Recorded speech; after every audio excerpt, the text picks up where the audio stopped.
Il faut bien l'admettre, quand la confiance est brisée, la relation est brisée. Et lorsqu'une relation est brisée, rien ne sera plus comme avant. On peut essayer de rattraper le coup, de faire profil bas, mais les relations brisées, ça reste comme un vase qui est cassé, même recollé.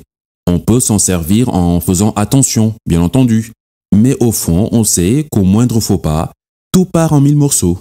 Que ce soit avec des amis, un partenaire, une partenaire, des collègues. Une fois la confiance en débris, c'est mort. Et justement, pour instaurer cette confiance, dans n'importe quelle relation, je pense que tout le monde sait un petit peu ce qu'il doit faire. Il n'y a pas 36 méthodes. Il faut juste rester vrai envers soi-même et envers les autres. Ça paraît simple, dit comme ça. Mais ce n'est pas le genre de truc qu'on adore entendre, surtout quand il s'agit d'arrêter de se mentir soi-même. Bref, voici 3 vérités, un peu comme celles que tu viens d'entendre. Pas facile à entendre, mais vitales, indispensables pour éviter de se prendre des claques de la vie et aussi pour être bien dans sa peau.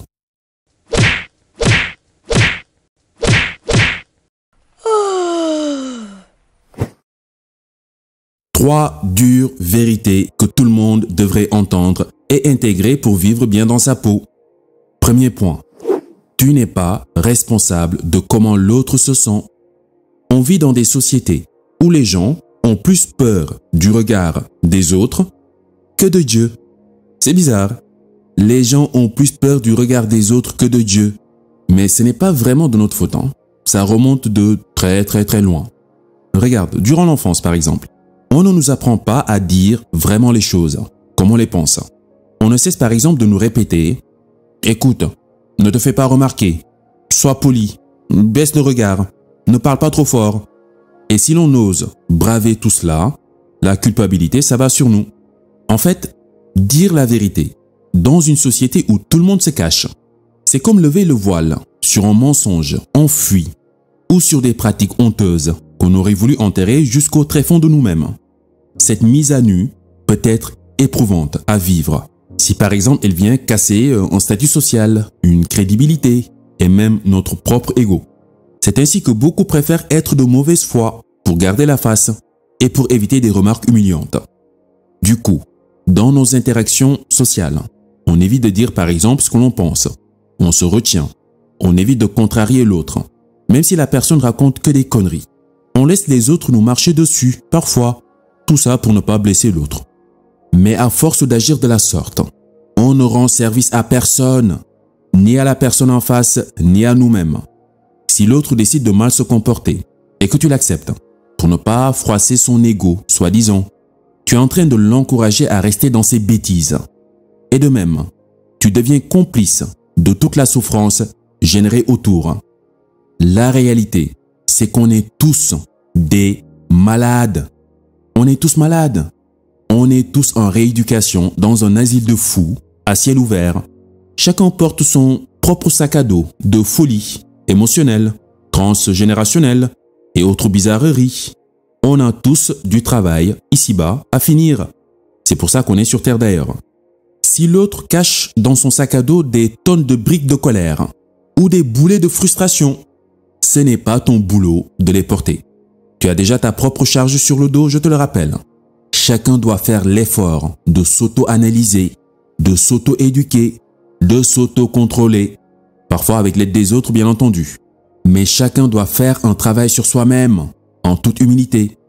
Ceux qui refusent de s'y atteler, c'est con, mais c'est leur choix.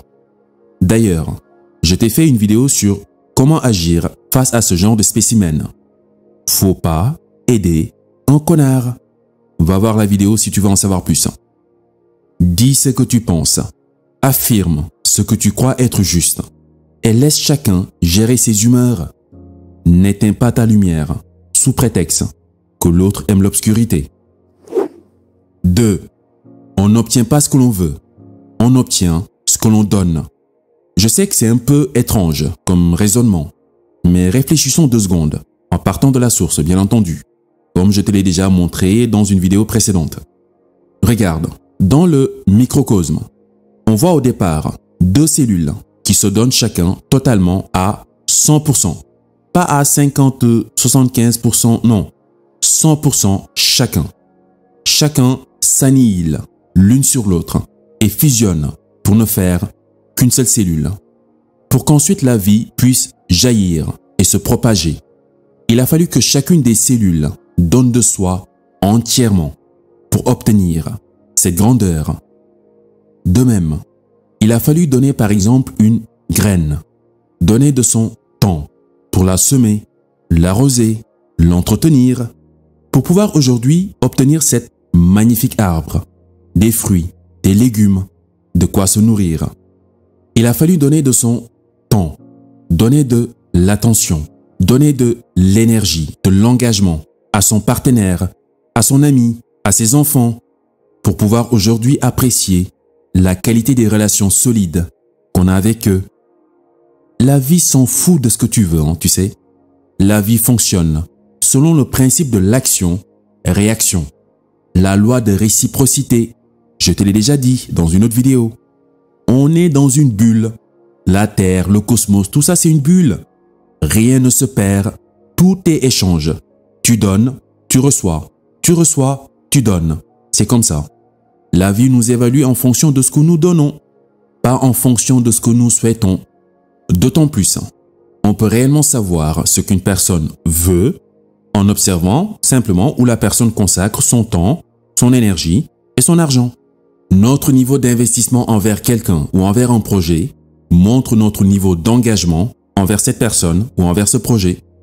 Mais malheureusement, trop souvent, on confond tout. On met la charrue avant les bœufs. On passe notre temps à prier, à rêver, à méditer, à souhaiter. Je veux beaucoup d'argent, je veux un beau mari, je veux une belle femme, un bon travail, en espérant comme ça que ça tombe du ciel. Et après, on n'est même pas prêt à se donner à 100% à la tâche. Et on s'étonne que rien ne marche. On va aller au paradis, mais on ne veut pas mourir. C'est dur. Supposons même, voilà, supposons que tu arrives à obtenir ce que tu veux, juste en voulant, ok? C'est-à-dire que l'univers, par exemple, Dieu, te donne exactement ce que tu veux. Comment peux-tu expliquer à l'univers ce que tu veux? Comment tu pourrais communiquer cela à l'univers? Comment? Avec quel langage? Si on prend par exemple juste notre planète, tout entier, avec les animaux, les végétaux, les astres, le visible et l'invisible. D'après toi, quel est le langage que tout ce beau monde-là peut comprendre? Imagine par exemple que tu veux perdre du poids. Comment peux-tu expliquer à un oiseau, au soleil et même à un sourd-muet illettré que tu veux perdre du poids? En hurlant dans un mégaphone du matin au soir, en installant un matelas au fond de l'église ou à la mosquée pour prier à chaque seconde? Comment vas-tu faire sincèrement? J'ai envie de savoir. À moins que tu te poses 2 secondes et que tu sois beaucoup plus réaliste. Et que tous les jours, l'oiseau perché sur le câble électrique là, juste au-dessus de ta maison, te voit en train de courir, le vent qui circule dans ton quartier par-ci et là, en passant de temps en temps, sent ton front drapé de sueur pendant que tu te tapes des pompes, des squats. Le soleil qui tape fort, là tous les jours, voit que malgré la chaleur, tu tiens le coup, du lever au coucher du soleil. Le soleil te voit à l'œuvre, non-stop.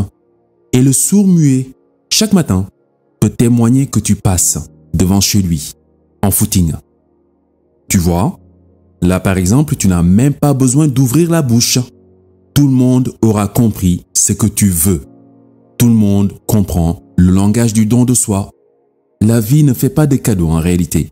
Elle nous donne juste ce qu'on lui donne, mais en plus grand, sous d'autres formes, que ce soit bon ou complètement pourri.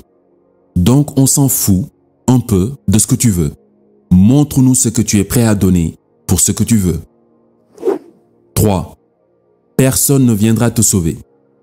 Pendant plus de 1400 ans, hommes et femmes africains ont été asservis, violentés, dressés comme des animaux par des Arabes de l'époque. Comme si ce n'était pas suffisant, il s'en est suivi plus de 400 ans d'esclavage avec les Occidentaux de l'époque. Une communauté entière déportée dans les champs de coton à l'autre bout du monde, séparée de leur famille, complètement dépourvue. pendant pratiquement 2000 ans, des millions d'Africains, sur 80 générations, avaient le titre d'esclave. Genre, tu es esclave, ta femme est esclave, tes enfants sont esclaves, tes parents esclaves, tes grands-parents, arrière-grands-parents, tous esclaves. Tous vos repères d'humanité, de qui vous êtes vraiment, ont disparu dans la mémoire collective. Vous n'êtes plus que des sous-hommes, des individus nés pour se faire utiliser par les autres. Et collectivement, tout un peuple, traumatisé jusqu'au tréfonds de leur ADN, se mettait à se comporter ainsi. Car, croyons peut-être que c'est tout ce qu'ils ont toujours été, des sous-hommes. Tu te rends compte? Plus de 2000 ans. J'ai pas dit 10 ans ou 20 ans, non. 2000 ans. Personne n'est venu sauver ces pauvres Africains. Il n'y a pas eu de Messie. Non, non, non. En tout cas, pas pour les Africains. C'est parce qu'il a fallu que certains descendants d'esclaves, par la force des choses, se rebellent pour casser le statu quo et prendre leur destin en main. D'ailleurs, même jusqu'à aujourd'hui, on le voit. L'Africain subit encore le revers de tout ce désordre avec le néocolonialisme. Et on attend toujours le Messie. On n'a donc rien appris de l'histoire. Je pense qu'il est temps qu'on se réveille. Aucun Messie ne viendra nous sauver. Alors j'en profite pour préciser un truc, pour les fanatiques. Je ne dis pas que le Messie n'existe pas. Déjà, ce n'est même pas le sujet, premièrement.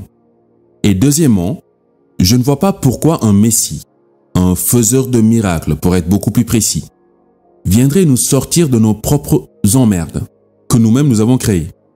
Qu'est-ce qui lui fait savoir qu'on n'aime pas rester un petit peu dans nos emmerdes, quoi? Qu'on n'aime pas le bordel, hein? Et même s'il venait à nous sauver, qu'est-ce qui lui fait dire qu'on ne va pas retourner encore dans le bordel? Qu'est-ce qu'on va apprendre de nous-mêmes s'il nous sauve? Qu'est-ce qu'on va apprendre de la maîtrise de soi, de la maîtrise de nos pulsions, tout ça? Quand un enfant marche et tombe par terre, par exemple, la meilleure façon de l'aider, est-ce que c'est de venir le soulever ou de le laisser se relever tout seul, comme un grand? Tout parent qui connaît sait très bien qu'il faut laisser l'enfant apprendre à se relever seul. Il faut le laisser apprendre à se débrouiller seul, tout en l'encadrant, bien entendu. Parce que c'est comme ça que l'enfant apprendra à prendre ses propres responsabilités et à devenir autonome. Sinon, jusqu'à 40 ans, 50 ans, l'enfant va tout le temps essayer de se cacher derrière les jupes de maman. Et je ne pense pas que les parents voudraient voir ça. Juste pour cette raison, je ne pense pas que le Messie viendra nous sauver. En tout cas, pas pour tout de suite. Il attend peut-être qu'on apprenne à être beaucoup plus humain. Regarde, il avait dit « Aimez-vous les uns les autres ». C'est magnifique. Et les mecs, ils l'ont attrapé, ils l'ont cloué.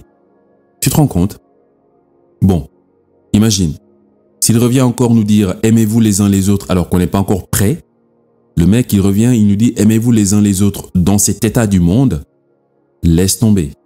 Donc, je pense qu'en ce moment, il nous laisse un petit peu nous auto-zigouiller. Jusqu'à ce qu'on soit vraiment fatigué, quoi. Et que l'on comprenne qu'on a intérêt à s'aimer les uns les autres. Encore une fois, ce n'est que mon point de vue. On doit se sauver nous-mêmes. Pour moi, on est tous des messies de nos propres existences, chargés de transmuter non pas l'eau en vin, mais le désordre en ordre habitable. C'est pour cela, nous les Africains là, nous devons absolument éviter cette mentalité d'assister dans laquelle on est conditionné depuis des millénaires. Toujours là à attendre que l'aide vienne d'ailleurs, que le miracle tombe du ciel, que Poutine vienne nous sauver. Mais sérieux? Je pense qu'il est écrit quelque part dans un livre religieux, je vous laisserai aller voir, que Dieu ne modifie point l'état d'un peuple tant que les gens le composant ne modifient pas ce qui est en eux-mêmes. En d'autres mots, même Dieu ne fera rien à notre place, ce qu'on n'est pas prêt à faire nous-mêmes. Et c'est tout à fait normal. Pourquoi un Dieu va faire un truc que ses créatures doivent faire? Tant qu'on n'a pas décidé fermement que là, c'est bon, j'en ai marre d'être traité comme de la merde, j'en ai marre de la misère, j'en ai marre de vivre une vie qui ne me correspond pas. Et de cet élan, poser des actes forts, concrets pour changer la donne, rien ne changera. Même si on le souhaite de tout cœur, ouais, rien ne changera. Voilà, c'était les 3 dures vérités que j'ai voulu te partager aujourd'hui. Si tu as à ton niveau des vérités un petit peu comme ça, un petit peu pas très faciles à entendre, mais utiles, n'hésite pas à me les partager en commentaire. Merci encore à toi pour ton attention. C'était les chroniques by Demba. Sur ce, à la prochaine.